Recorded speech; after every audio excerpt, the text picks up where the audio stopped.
A comet drifts through our solar system, but could it be something more? From the hidden mechanics of interstellar ice to asteroids hollowed into worldships.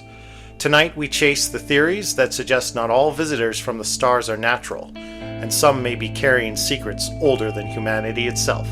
Welcome back to the Anomaly. It's just a matter of weeks before the unique interstellar comet known as 3I Atlas is expected to pass closest to the Sun between the orbits of Mars Evidence and of Earth. extraterrestrial life appeared in our solar Harvard system. Would we astrophysicist notice? Avi Loeb has suggested that 3I Atlas is actually some type of alien technology. Interesting story because it's an example of the internet gone absolutely insane. Are you saying you're Galileo?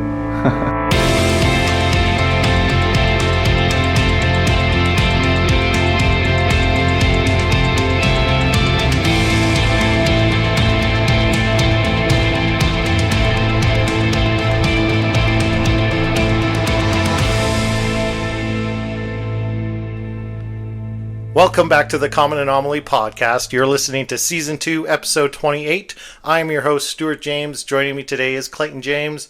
How's it going, brother? It's going good today. I'm excited to be here for episode 40. Yeah, that's right. Episode 40. All right. We're doing pretty good. We're getting close to a full year here. It's really good. I'm really excited for this one, too. I'm glad we're revisiting this subject, 3I Atlas. It's huge and so much has happened since our last episode. I'm really eager to dig into it all. It's quite muddy. Things have gotten quite messy online. There's all kinds of conflicting information. And we're going to try and unpack it for everybody. What do you think? Yeah, you know, we did this, talked about 3I Atlas on episode 30. And yeah, like you said, so much has happened. But yeah, it's crazy. Just the weird stories you hear online now. You know, there's so much misinformation out there about 3I Atlas. Absolutely, yeah. And yeah, the waters have gotten so muddy and there's so much sensationalism going on. Yeah. Like so many like tabloidy headlines. Yeah, well, and you have the two camps. You know, you've got the, I guess, serious mainstream scientific camp who refuses to budge on the fact that this is anything more than a natural comet. And then you have, on the other end of the spectrum, perhaps just some more open-minded scientists who are not ruling out a natural origin, but are saying, hey, there's enough strange things going on with this object that there's at least some degree of potential that it could have an artificial origin. We could actually be visited from another civilization.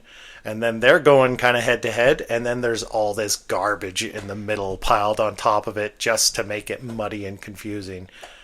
So it's been a real adventure trying to do the research on this because it's really hard to know what's accurate and what's not and what's being just thrown out there for clickbait, you know? Yeah, exactly. So I've done my best. I know you've done your best, and of course we're gonna use all those crazy theories to our advantage on this show because it just wouldn't be any fun otherwise. Well, I've got a few.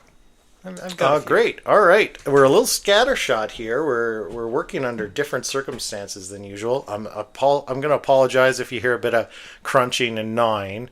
We've got Zena with us, and she's working on a bone. It was the best way we had to pass a fire. And I'm sorry, you're going to have to deal with it because of reasons. I think you had a shout-out, didn't you? You wanted to shout out to someone today? Oh, yeah, just real quick before we start. I want to give a huge shout-out to the lizard people. The ones that got our last episode suppressed on YouTube? Well, I think we got shadow banned a little bit on YouTube with our last episode. It's like we definitely saw like a huge drop in traffic. I know Zena's not happy about that. Totally. Just all right, and we're back. Sorry about that, folks. So, as you were saying, the lizard people got us banned. Not banned, but yeah, just on that episode specifically, I noticed like just this really sharp drop in traffic on YouTube. And you know, it's funny because I briefly mentioned reptilians on that episode. In 1 second. Yeah, and only jokingly. Like I said very jokingly, but like it was the weirdest thing. I looked at the episode on YouTube and they'd put like this disclaimer on it saying, yeah, lizard people aren't real. Yeah.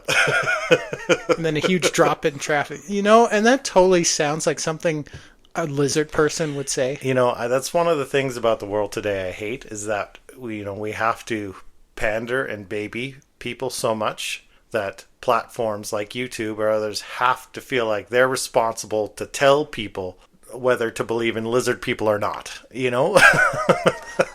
Probably was the damn lizard Let people make up their own. Now this episode's going to end up with a warning on it as well. Throttling our traffic. They're watching. They're watching with their cold, dead eyes. You know what? I see you. I see you, lizard people. Okay. All right. Well, let's get into it. It occurs to me just at this moment, we did not talk about where to start on this. How do you want to get rolling on this? Well, you know what? There's so much out there on this. I felt like we'd be kind of all over the place unless we found some way to structure it. So I think where we should start is with something called the Loeb scale. Okay, great. Oh, and just before you get into that, I just want to say we're not going to recap kind of the basics because we've already done a whole hour episode on 3i Atlas. Yeah. So if you're listening right now and are totally confused, have no idea what we're talking about when we say 3i Atlas, please just go back and watch our first video. And that'll get you caught up. And then please come back and revisit this video. But yeah, we don't want to cover all the same stuff. So we're going to kind of pick up where things left off. Yeah. So, yes, thank you. Avi Loeb, the Loeb scale. Tell me all about it. Yeah, so Avi Loeb, the man who's very much at the center of all this, back in a paper he published on August 6th, 2025, he outlined something called the Loeb scale. And what this is a 0 to 10 classification system for interstellar objects. And basically, it's a scale of how likely one would be to be of artificial origin. 0 being it's a natural object, it's just a regular old comet or asteroid. There's nothing special about it. Borisov would fall under that classification. Probably a 0, yeah. A 0. 10 would be it's confirmed they're aliens and they want to destroy us.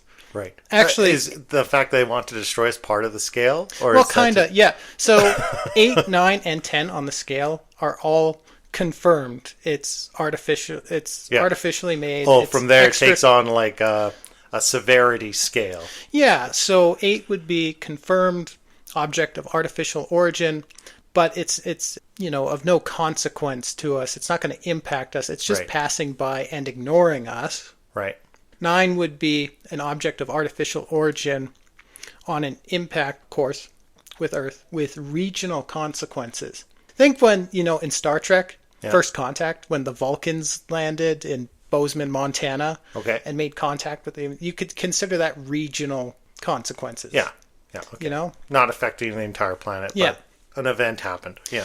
10 would be global artificial war. Origin on a trajectory to impact Earth with, global consequences. Think like Independence Day. Okay, great. Okay, so where do we sit? Where did the scale sit, say, where we left off at our last episode, and where are we now? Well, the scale hadn't been invented yet at our last episode. Yeah, but you know what I mean. Initially, when Avi Loeb proposed this scale, 3i Atlas was sitting at a 2, which is basically, it warrants further investigation. Yeah. It looks odd. A lot of these things could be explained naturally, but a lot of coincidences are stacking up. Yeah, most likely natural, but there's some oddities. Yeah. Yeah. And things have just continued to get even stranger and stranger. Yeah, well, Avi Loeb, he kind of went back and forth on this, in the past few months as more and more observations have been made, and we've learned so much more about 3i Atlas. He raised it to a 4 for a little while, which is anomaly meeting potential techno-signature criteria. So we're just edging a little closer. It's a little higher than a 2, but we're not losing our minds just yet. Yeah, we're leaning towards this is probably of technological origin. We can't confirm it, definitely, but we're leaning in that direction. Yeah, and we should probably investigate. Yeah. Now, where it sits now, I'm actually a little muddy on, because he's kind of gone up and down the scale a bit in the past few months, and there's so much kind of misinfo about that. Like Avi Loeb even has a few kind of imposter accounts on social media. Yeah. People claiming to be him. I was watching him being interviewed on a podcast. He loves doing podcast interviews. Oh, yeah, We should have yeah. asked to have him on. 'Cause he's Yeah, if He's we done had so many. stood a chance of getting anybody on right now, yeah, because you're right. He's really doing the circuit. Yeah, but I was watching him on a podcast, and either I'm misremembering it or he misspoke. But on the podcast I was watching, he rated 3i Atlas as a 6, Yeah. which is suspected active technology. So not only is it of technological origin, but it's active. You know, Right. it's actively doing things. Yeah. It's not Strange just thing. it's just not a dormant piece of junk. Okay, so let's dig into the meat of this a little bit. So we've gone from a 2 to a 4 to a 6 Yeah. potentially. Yeah. Things- In writing, I've only seen it as far as a 4. Yeah. Well, let's, for arbitrary sake, since you saw him at least at one instance, put it as a 6. Yeah. We've seen an increase, is where I'm getting at. How did we get there? Let's start looking at all the strange things that have been piling up with this strange piece of rock since we last left off. Yeah. So one of the primary points we were pointing at on the first episode is just the remarkably, like, statistically impossible trajectory it's on through the solar system. Yeah. It is a bullseye beyond bullseyes. It's traveling just a degree or two off the elliptical plane of the solar system, which all the planets in the solar system travel along the same plane more or less as they traverse the solar system. We call that the elliptic. Ecliptic, yeah. Ecliptic, thank you. And for an interstellar object to be approaching, like, really in line with that is next to... It's like a 1,000,000 to 1 shot. Yeah, it's crazy. It's crazy. And then the fact that the path it's taking is going to push it past three or four of the planets. 3 planets. It's going to make like close flybys of Mars. Actually, it just made a close flyby of Mars. We got some pictures from Mars. And then Venus, and then Jupiter on its way out of the solar system. So NASA and, like, our own engineers and rocketry experts could not have plotted a better course themselves if they were planning a flight through the solar system. Yeah. Is kind of the point. It just raises an eyebrow. It looks really strange. Like, that is beyond chance. Mm-hmm. So that's one of the first things that stood out of, this is really odd. Like, what's going on with this thing? The other thing was the coma we're starting to see. And I think back in that first episode, it was nowhere near perihelion, but we were seeing off-gassing, or what was being interpreted as off-gassing in the form of this kind of hazy cloud around the object well before it was anywhere near the sun that it should have been doing that. Is that right? Yeah. Okay, and then what has happened since? The color is changing, the size is changing, the sun is burping mass ejections at it. Like, pick your poison. What's your favorite? Yeah, I've got a bunch of different anomalies with this object, and I hope I can get to all of them. Well, why don't we start with the color changing? Yeah, because great place to start, this will lead into some other stuff I took note of. Back on September 7th, as they were making observations of 3i Atlas, its color abruptly changed. It started glowing green. Yeah. And they don't often see this with comets. They see it sometimes with comets, and it's usually caused by diatomic carbon will emit green light when exposed to ultraviolet radiation. And this is what gives some comets their green glow. Now, the weird thing is we've used spectroscopy, and we've analyzed the light spectrum of 3i Atlas, and 3i Atlas is a very carbon-poor comet. It shouldn't be emitting, in theory, this bright green glow. So what could be causing this green glow? Yeah. The other interesting thing they found when looking at the composition of 3i I Atlas... thought you were going to tell me what could be causing the green glow. Yeah. Oh, you're getting there. I'm getting there. Okay. I'm getting there. You're taking so longer. what they found was that 3i Atlas contains a lot of nickel, Yeah. but it contains almost no iron. And this is very unusual because nickel and iron are often seen together in nature. Yeah. Like, you will see iron without nickel present. You'll see huge deposits of iron with no nickel. But you will never in nature find nickel without iron. Yeah. Because in stars, nickel and iron form together, and they form bonds together. But nickel is a lot more rare than iron, Yeah. so you'll always find iron with nickel. Not in 3I Atlas. So it's very, very rare in nature that you can separate these two. Yeah. It's a rare Well, and it's series of coincidences that would cause these two to So- separate. again, I just want to recap that in layman's terms as best I can. It's strange for the fact it's turning green in the first place, because that would normally be because of carbon or like a high iron content, Yeah, which there's not. We're not seeing that, but it is green. yeah, But we're seeing lots of nickel in the off-gassing with no iron with it, yeah. which again is odd. So why is it green? Why is there all this nickel with no iron? What's going on? Do you have a theory? Yeah, so like I said, it's in nature. There's very little that can happen to break that bond to cause nickel to exist without iron. Yeah. We do have an industrial process to separate nickel from iron, because nickel has a lot of practical uses without iron. Yeah. So this process, which is very expensive and dangerous, Yeah. one of the best ways we have of separating nickel from iron is called the Mond process. It was invented by a German physicist named Ludwig Mond. And basically, what you do is, in a vacuum, you take this nickel-iron alloy you want to separate, and you expose it to carbon monoxide, and then you heat it. And this forms this green gas called nickel carbonyl. Okay. So basically, what happens to nickel carbonyl once you heat it is it will cause the nickel to separate from everything else. Like in this vacuum chamber, the nickel will start to settle on the surface of the chamber. Okay. And what they use this to do is they use this to coat things with nickel, Right. because nickel makes a great heat shield. We use it to coat a lot of electronic components Right. as kind of a heat shield. But yeah, it's interesting that the industrial process we use to separate nickel from iron causes this green gas to form. Okay. And we're seeing all this nickel on 3I Atlas. Without iron, and we're seeing the green glow. Yeah. But so, and I'm guessing from the description you're giving that we know of no natural method for that process to take place. That is a purely industrial process. It can happen naturally, but it's extremely unlikely that the right set of circumstances would align to cause those elements to come together naturally.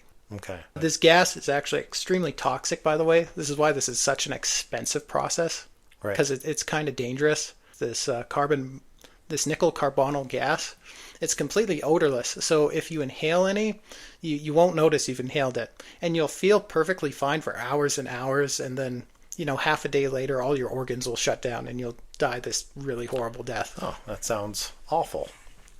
Yeah, so that's why, aside from purifying nickel, Yeah. there's no real practical use to this greenish gas, Right. nickel carbonyl, except Except, it could, in theory, hear me out. in theory, is this your This- theory or This someone is my else's theory. This is Okay. my theory. But, and this is a bit speculative. I'm going to muddy the waters some more. Yeah, I think it's important to point out. I'm sorry to step on your thought, but we are not subject matter experts. Clayton's very smart. I am less so. But neither of us are astrophysicists. I just want to put that out there. We've gathered the information as best we can, and we're trying to interpret it like everyone else. Yeah. Right? Don't take our word as coming from some kind of expert, credentialed expert. Yeah. We are not. We're navigating this just like everyday people. But I really want to hear this theory you have. Disclaimer, yeah, this is speculative. So what, in theory, could nickel carbonyl be used for? It could be used to create an adaptive heat shield for a spacecraft. Oh yeah. Like, think about it. You've got you're designing a spacecraft, and you need a heat shield, but you're not quite sure what environments or circumstances that spacecraft is going to encounter, what kind of heat shield you'll need to design. Yeah. So think of it. You emit this nickel carbonyl gas in front of the spaceship, and as it's heated, Yeah. it'll cause an a nickel coating to form on the hull of the spacecraft, Okay. exactly where it's being heated. Right. And the more it's heated, the thicker this heat shield coating will get. It's one of the things we use nickel for, is heat shields. It disperses heat very well. Right. Oh, interesting. That's kind of wild. That's a good one. So it's kind of self-building armor Yeah. based on how it's interacting with the environment around it. Would be a really sophisticated feature on a spacecraft, don't you think? Yeah. And you know what? I can hear people barking in the comments already. If anyone ever commented on the videos, But hey, you just said in order to form this gas, you need carbon monoxide. And you just said 3i Atlas is a carbon poor object. You can see, well, that would Maybe be it's so. used it all up. No, that would be so if it was, you're not seeing carbon compounds in kind of the coma or the light curve, but carbon could still be on that object in a stable or hidden form. Say in like tanks, where it could be emitted. Right. And carbon wouldn't be there for very long. Carbon would disperse very quickly. Right. You just have this greenish glowing nickel gas as it settled. Interesting. I like that. Well, and where I want to, this feels like a really great natural leadoff point, because where I wanted to go next is I wanted to talk about this sunward facing coma that it had, or the tail, the cometary tail. The anti-solar tail. Yes, thank you again. Anti-solar tail. So again, very strange. And you saw right away, people pointed this out as soon as it happened. It got closer to the sun and started to form a cometary tail, but again, pointing in absolutely the wrong direction towards the sun. Normally the tail is created by the solar wind putting pressure on those gases that are coming off of it as it's being heated close to the sun. And common sense, it's going to push that tail away, right? So there's no reason why the tail should be pointed in the direction of the sun. And you heard a lot of stuff this being written off, like you said before, kind of hand waved away as, oh no, we've seen this. Comets do this from time to time. But the fact of the matter is that a solar facing cometary tail is exceptionally rare. It's happened precisely, I think, 9 times in all of history. And it's only very brief. And it's very brief and sporadic. It's usually the result of gases, kind of a pocket of gas kind of suddenly exploding, and there being an eruption event, right, on the surface of a comet as it gets close to the sun and heats up. And you have this sudden explosion kind of on the surface that might give you this momentary burst in the direction of the sun, and then it's over. That's not what we're seeing. This tail is maintained for weeks and weeks, and it's been solid and strong like a thruster. Like a retro rocket. Yes, right? And if you're going to be performing what's been referred to as an Oberth maneuver, so as an object is heading towards the sun, right, if you wanted to basically put the brakes on or slow down, you would kind of turn your thrusters and point it to the sun and basically perform this braking maneuver as you're captured by the sun's gravity. Yeah. Right? If I'm understanding that correctly. So this is kind of exactly what we would expect to see at this point as it's traveling through the solar system, again, if it were artificial. Yeah. The problem with this, and I'll throw this wrench in the works, is that we're not seeing any kind of measurable effect, thruster effect on the object itself that we can tell. Well, if it is a thruster, it seems strong and bright and steady and consistent, but it's not really adding a lot to its speed. I'm so glad you brought this up. I'm so Please. glad you brought this up, because one of the anomalous things about 3i Atlas is, we already talked about how its trajectory is so unlikely. Yeah. What is also very strange about 3i Atlas is how precisely it is stuck to that trajectory, because ordinarily with any object... It should be getting kicked around all over the place. With any object, especially a comet, it'll have something called non-gravitational acceleration. It's been floating around in space, it's coated with ice. As that ice starts to sublimate, form this coma of gas around it, you will get kind of the rocket effect. Yeah. And so we are seeing gas flying off this thing. Yeah. But it is experiencing absolutely no non-gravitational acceleration. It's as if something is stabilizing it Yeah. perfectly And on this that's course. why you keep hearing these drastically shifting ideas about how big it is. We don't know exactly how big it is, but people throw that out. Well, it must be massive because that's the only way it wouldn't be affected by the push, right, of off-gassing. It must be absolutely massive. Its gravity is so big, it's not going to be pushed around easily. I think Avi Loeb was recently saying in order for it to be experiencing the kind of, outgassing we're seeing and like not experiencing any kind of non-gravitational acceleration, it would have to be about, I think he said, 33 billion tons? Wow. Yeah. Just insane. Which the size of it, again, calling back to the first episode, was its estimated size. Again, it keeps shifting based on different pieces of evidence. Nothing kind of all fits together neatly. But it's way too big to be a visitor from interstellar space. There just isn't, at least from our understanding, either our understanding of how much rock and matter is out there spread out amongst the universe is completely wrong. And we really need to take a second look at, cosmology. Or this thing is something different, or at very least an extremely, extremely rare occurrence. Yeah. So, we've got this anti-solar tail. We've got negligible to no non-gravitational acceleration. You know what I want to talk about? I want to talk about why we haven't gotten a good picture of this thing yet. So this is going to be slightly in the conspiratorial vein because, as you know, maybe you don't know, but the 3i Atlas is now gone behind the sun. We're in early October. What is it today? The 9th? It's October 9th or 10th. So it's not quite behind the sun yet, but it's entered what's called the exclusion zone around the sun. Right. Because we can't point our most powerful telescopes there because it'll burn out their imaging That's sensors. right. So we're looking at, for the next month to 2 months, we're not really going to be able to see the damn thing. Yeah. Right? Because it's going to be on the opposite side of the sun for us, and the sun's going to obscure it.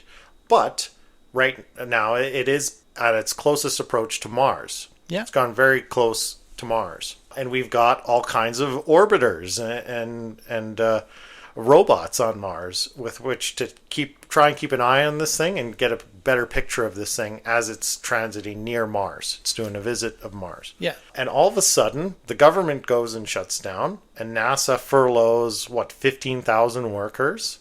And those pictures are being taken, but none of us are allowed to see them because there's nobody working in the office to process these photos or release them to the public conveniently at this moment. How infuriating is that? You know what? That is really bad timing. And the whole thing is so silly to me because every time the US government shuts down, it always has something to do with an argument about raising the debt ceiling. They're always going to raise the debt ceiling. Yeah. Why do we even have this argument? Because you have to raise the debt ceiling. Yeah. You know who the biggest creditor to the United States government is? Who's at the top of the list that all that national debt is owed to? It's the Federal Reserve Bank. Yeah, because they printed the money in the first place. Yeah, there's a few foreign creditors on there, but the lion's share of that national debt is owed to the National Reserve Bank because they issue the currency and charge interest for it. Yeah. There is literally, I laugh every time someone like Elon Musk, he was talking about starting to pay down the national debt. You can't. There aren't enough American dollars in existence to ever pay down that debt. Yeah, where is the interest on the money that didn't exist before going to come from? Yeah. Right? You have to make more money forever. Yeah, but anyway. Anyway. That's a nice little tangent, a little Chris Martinson tangent. Anyway, NASA has assets on Mars. The European Space Agency this has is what I assets gotta say. on Yes, Mars. I remember where I was going. Thank you. Yes. Okay, so fair enough. People are stupid. NASA shuts down. So we're not getting those pictures from our Mars orbiters. I forget the name of them. But the ESA, the European Space Agency, and China, there's other nations that their governments aren't shut down right now. Even the United Arab Emirates has a Mars orbiter. Yeah, with eyes on this thing. Where are they? It's crickets. It's crickets. Well, These pictures have to be out there. We did get one 6 or 7 frame GIF image from the European Space Agency. I thought it was really fascinating because, like, if you zoom in on it, I know it's like low quality, but zoom in on it. It really reminded me of that episode of Star Trek, the original series, called the Corbomite Maneuver. Okay. And the Enterprise encounters like this ship from something called the First Federation. Right. Yeah, it reminded me of that ship, just with lights all over it. I don't know if I've seen this particular photo you're referencing. Does it look like there's kind of this gray mass kind of behind it? Is that the one you're talking about? A lot of the photos look like they have a gray mask. Okay, yeah. But it looks like it's got little lights all over it. And okay, it if might you can just... send it to me, I'll yeah, put it in the show absolutely. notes. But yeah, it reminds me of that ship from the First Federation that ended up being on the show. The actor that played the pilot of that ship was like Ron Howard's little brother. Right. And they board the ship, and Ron Howard's little brother meets Captain Kirk and Spock and McCoy, and he's like, "Welcome, gentlemen. It has been a pleasure testing you." Kirk's like, "A test? What? You threatened my ship? It was all a test? I had to discover your true intentions." Yes, I know. 1,000 questions. But first, the Tranya. I hope you relish it as much. He's got a little orange drink he calls Tranya. Okay. It's like, I hope you relish it as much as I. Okay, I'm not sure what to do with all that. Yeah, watch that episode. It's great. I'll have to. I don't remember that at all. So that might be what is on 3i Atlas. Okay, maybe. A little alien that looks like Ron Howard's brother who wants to serve us orange drink. Okay. All right, stop distracting me. I want to stay on this conspiratorial rant I'm on. Very all right? good. Another curious omission here is, where is SETI? Not a single radio telescope has been pointed at this thing. There's this glaring silence here, right? Mm-hmm. If we have a suspicion that this object could have some kind of artificial origin, why aren't we pointing our radio telescopes at this thing to see if it's emitting any signals? That seems like a very straightforward, obvious thing to do, but nobody's doing it. What is going on? Do you see where I'm going here? Yeah, it's a little odd. You know, we're not getting anything out of NASA because NASA's shut down right now. Yeah. What about China? You know, China is usually the first to want to boast about their technological prowess. Yeah, you'd think they'd be taking advantage of the NASA shutdown to try and glorify themselves in this moment. Yeah, and they have an orbiter. They took pictures. You know, where are they? Why haven't they been released? I don't know. It's starting to sound very Bluebeamish to me.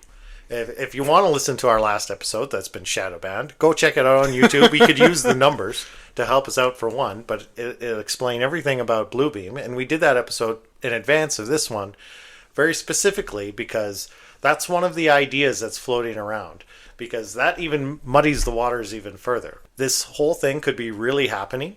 Mm-hmm. And it could be a natural object, or it could be an artificial object, or it could be the hoax of an artificial object in order to whip up the frenzy of panic around a potential alien invasion. Really hard to know what's going on. Like you want to talk about how muddy the waters have gotten. I'm going to read you some headlines. I'm going to read you some headlines that I just found in the span of 5 minutes, just scrolling through my newsfeed today. Yeah. Okay. Is 3i Atlas an alien craft? ? Exclamation mark. The Earth is in danger. Things are getting out of control with 3i Atlas. Comet 3i Atlas, an ancient signal awakens. Signal from 3i Atlas says, we are arriving. 3i Atlas just changed color, and astronomers are terrified of what that means. It's happening.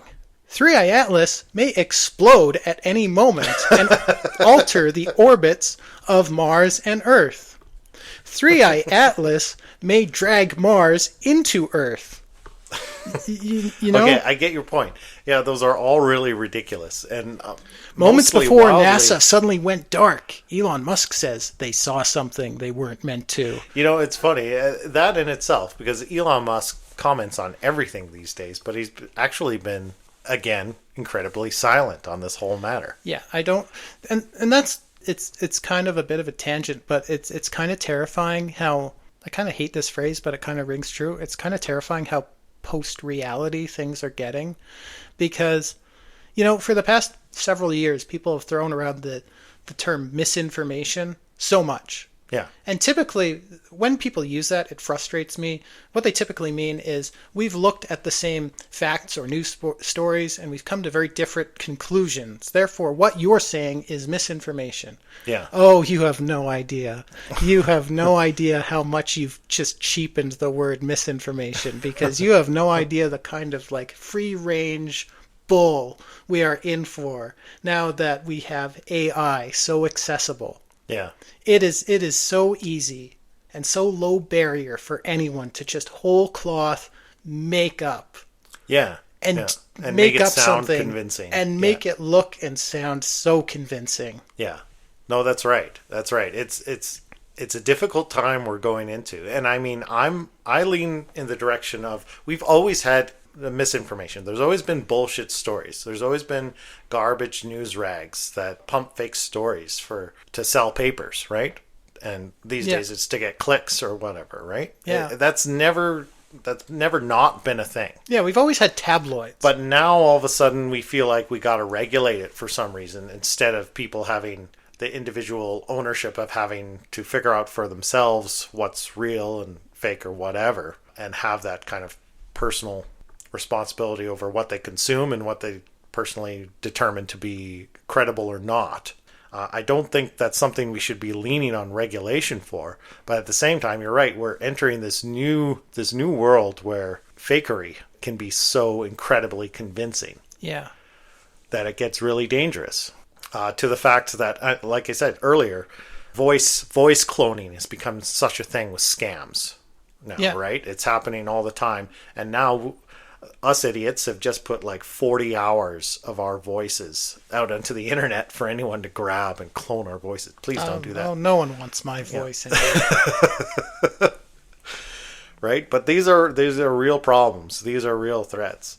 But anyway, tangents. Back to 3i Atlas.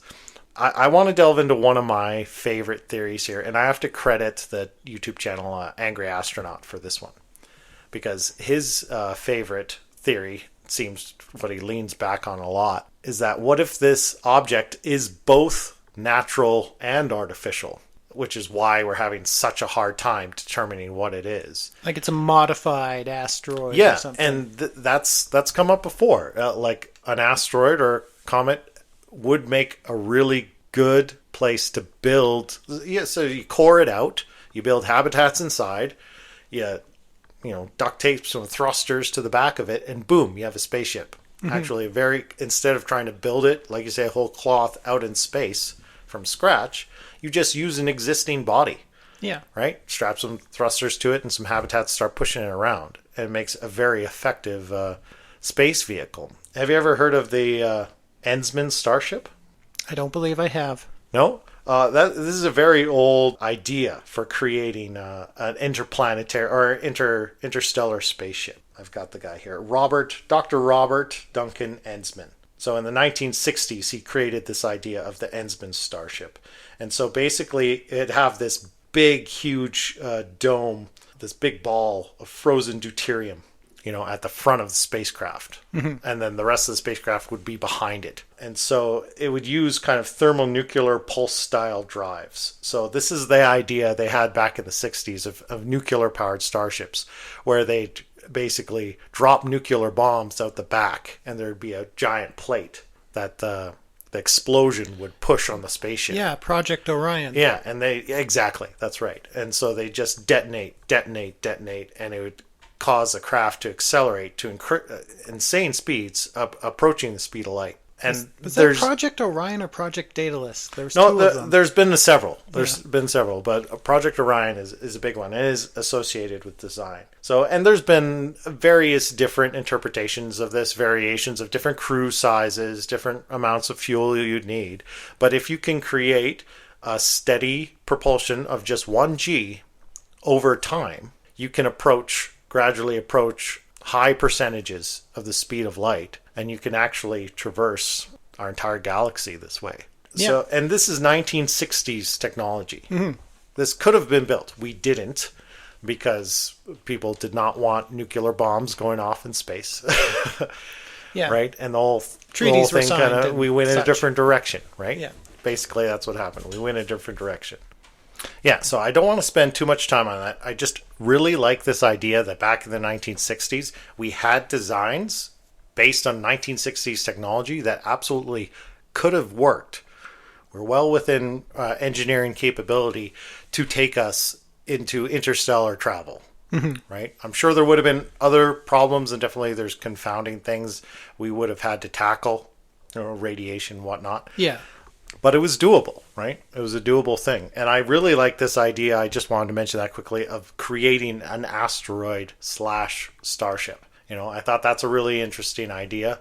And definitely, I went down a whole little rabbit hole about how that could be done today. Yeah. And it is, again, like really complicated, probably not feasible at the current time in any quick way, but absolutely possible to do. You know what? Right? I bet Musk's working on it. Why not? He's got SpaceX and he's got the Boring Company. You Yeah. put those two together. Yeah, exactly. Boom. But anyway, yeah, I really like that particular theory.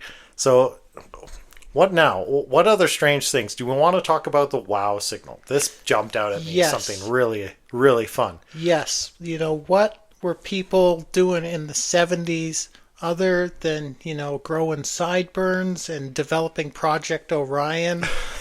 They were listening to SETI. Yeah. And what happened in 1977? We've got the WOW signal, which is often called like the most credible signal we've gotten that looks artificial. Yeah, it's on the hydrogen line.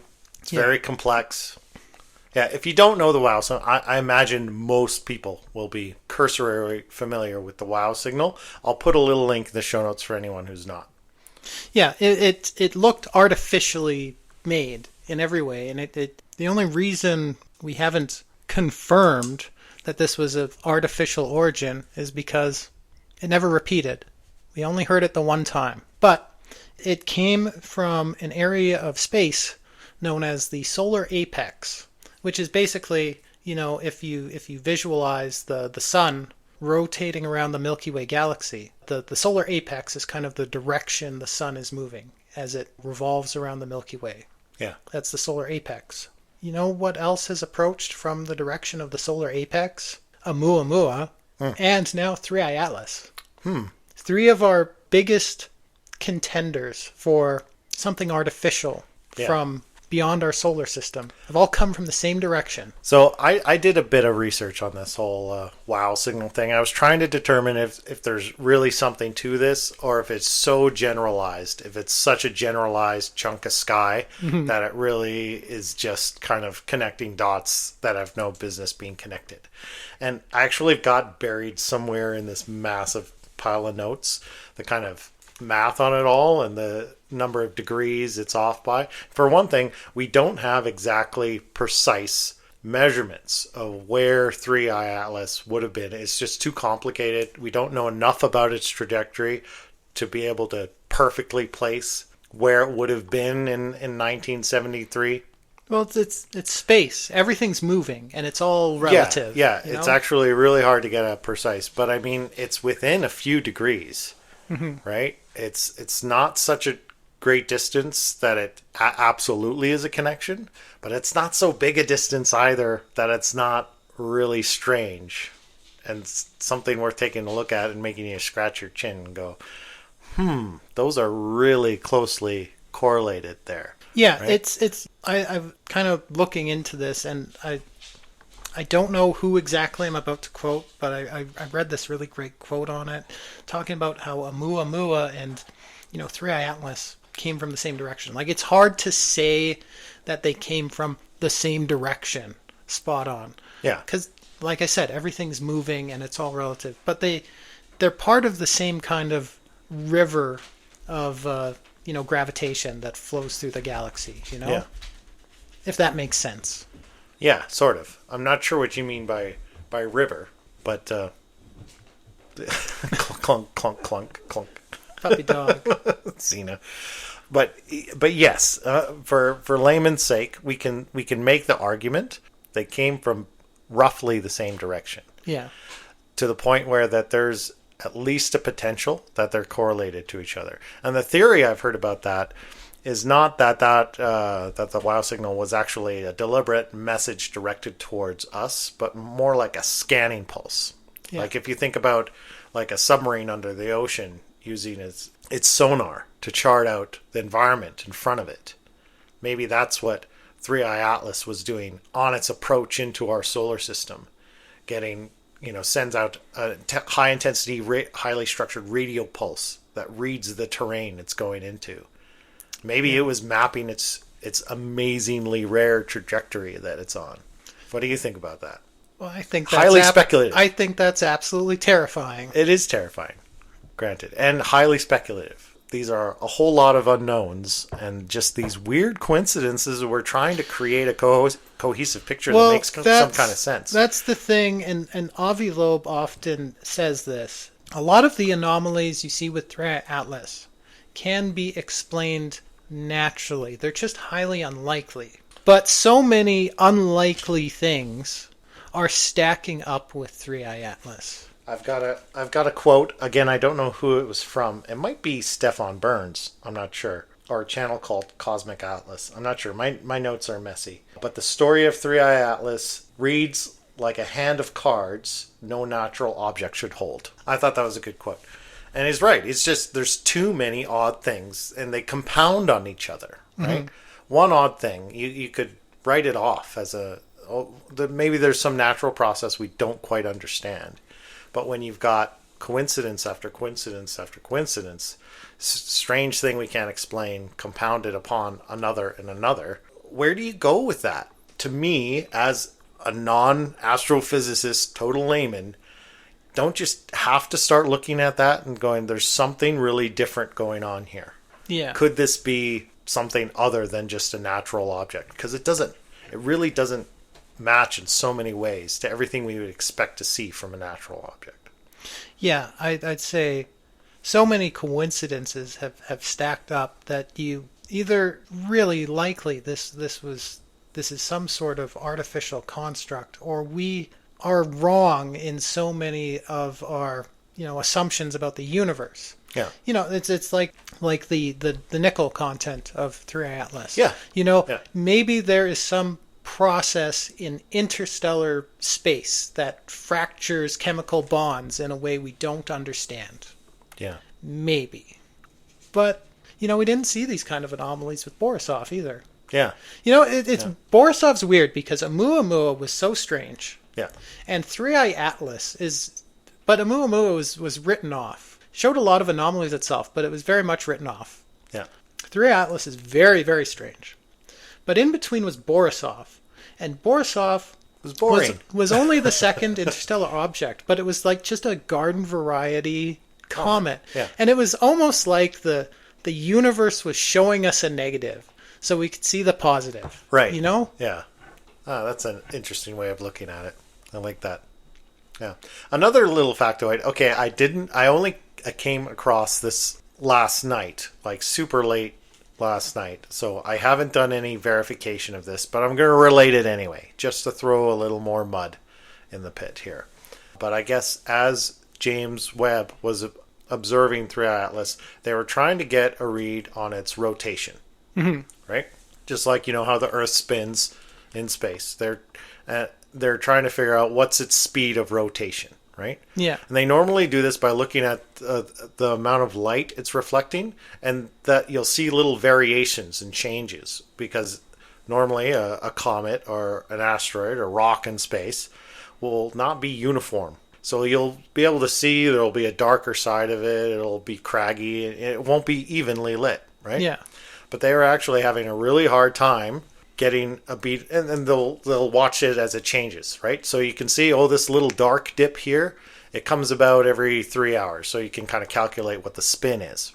So they're trying to do that with James Webb, but the instruments, the amazingly sophisticated, precise instruments, the best we have, state of the art, are having trouble getting a beat on the spin of 3i Atlas because its surface reflected light so evenly and uniformly that there was not enough kind of variation to get a good beat on the spin. So maybe I'm misunderstanding this information, but that seems to tell me that the surface of 3I Atlas is remarkably uniform and smooth. If it's reflecting light kind of uniformly across the entire surface. Yeah, and nature doesn't often produce things that uniform. And again, I haven't done the legwork to confirm this, because like I said, I came across it very late in the day in my research, but I thought that was interesting, if that's verifiable, to throw it out there. Yeah. You had something on, we're getting long on time, so you had something on light spectrum as well, didn't you, that you wanted to touch on? I've got one final point to really drive home the point that... Knock it out of the park for us, Clayton. It's aliens. It's all you. It's confirmed. We're all doomed. You have the proof. You have the smoking gun. So the other thing they see in the light coming from 3I Atlas, other than the fact, I'll mention it very briefly, that it is emitting more light than can be accounted for by reflected light from the sun. Yes. It's also emitting light, as if something artificial on it were emitting light too. Yeah. Not even going to get into that, but I want to get into that. You're not going to get into that? Actually, there's not much to get into, because they have found no explanation for that. Right. Other than it is, you know. What I want to get into is... That's huge, though. Yeah. That's a huge... It's emitting its own light, not reflecting light from the sun. Yeah. But what about that light it's emitting? Yeah. Okay. It is that light is negatively polarized. I have no idea what that means. So when we talk about polarized light, like... Think about on a sunny day, you walk past like a pond or a reflective surface, and you see this glare in your eyes. All right. But if you change, the angle you're looking at it from, the glare goes away. Right. Or you put on a pair of sunglasses with polarized filters, the glare goes away. Okay. It's because when light hits certain surfaces, it's polarized. Ordinarily, light will scatter in all directions, but sometimes... something causes it to polarize, kind of align itself in one direction. That's a polarized light source. You can filter this out. Anyway, what is negative light polarization? Basically, it's a very rare phenomenon. Like a polarized reflection of light it'll align the light along the opposite axis. Basically, what this causes is, you look at that pond or that reflective surface, you put your sunglasses on, that glare goes away. Well, with a negatively polarized light source, your sunglasses no longer work. Right. We can create negative polarization artificially. It's actually being used a lot in metamaterials. Okay. Under development by the military as a part of stealth technology. Okay. Interesting. And the interesting thing is, I'm going to get speculative again. Okay. But 3I Atlas... It's on the other side of the sun right now, and it's going to circle around and supposedly, according to its projected trajectory, take it out towards Jupiter and out of the solar system forever. But you had mentioned before this reverse Oberth maneuver. Yeah. Where it swings back around the sun. Yeah. Points directly at Earth. Now, we have a hard time detecting objects coming from that direction. Right. Because, we can't point our most powerful telescopes right towards the sun. Yeah. Towards that zone of exclusion, burn out their image sensors. One of the methods we use for detecting objects approaching from that direction is looking for variations in the light polarization. Huh. We can detect the polarization in the light. That's how we tell there's an object coming towards us from that direction. Right. But so a negative light polarization would make it completely invisible to us. Yeah. If it were coming right from the direction of the sun, basically until it was like right on top of us. So you're saying that 3I Atlas is actually like some kind of kamikaze stealth missile that's about to whiplash around the sun and deliver a kill shot to Earth. Disclaimer, this is all speculative. I'm just saying, it's got... Are you sure you don't want to just go on record as saying that's what you think? It's got retro rockets. It's got adaptive heat shields. It's got stealth technology. Yeah, I think you nailed it. It's nailed it. It's firing, I just high don't know why you narrow won't commit. band radar pulses at us from the 70s. Just commit it. Commit to that. Just say it right now. This is your prediction. We've basically got 2 months left, and we're all going to die horrible deaths. It's coming for us. Just say it. I wonder what the reaction will be if we're expecting 3i Atlas to see 3i Atlas become visible again as it passes the sun and head out towards Jupiter, and we're expecting that, and we just see nothing. Yeah. It's just disappeared. Yeah, that would be very concerning. Yeah, that would be really concerning. It'd be great for the show. It'd be great show fodder for a few months. We still have a show. Yeah, well, we still have time, but we'll have been ahead of the curve. Yes. Yeah, as we often are. Okay, we should probably wrap it up, judging by the amount of whining I'm hearing from upstairs.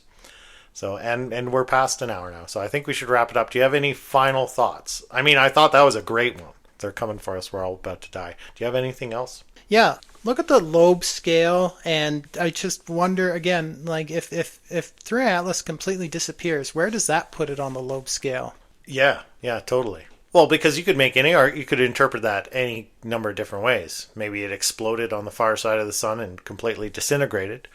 Or maybe it's doing exactly what you just speculated it's doing. But yeah, we'll see in the next couple of months. Well, no, yeah, we'll probably end up doing a third episode no Atlas matter what approaches. happens. Yeah, hopefully we'll get some answers out of NASA and other space organizations. It could just make this even muddier or more interesting. But yeah, I can't wait. I can't wait to see where this goes in late 2025, early 2026. So yeah, but we're going to wrap it up there. Sorry we're a little scattershot today. I'm just going to go ahead and admit it. I'm not trying to put ourselves down, but yeah, we kind of rushed this together today. We're doing it both at the end of a long work day. So a little less polished than usual, but I think a really fun episode. And yeah, please let us know what you think. Have you been following this story? Go in our comments. Tell us what you think's going on. And if you heard something today where you're like, no, you guys are totally wrong, you're off about this, tell us. Let us know. I'd love to hear what other people have. It's going to be about me. I just know it.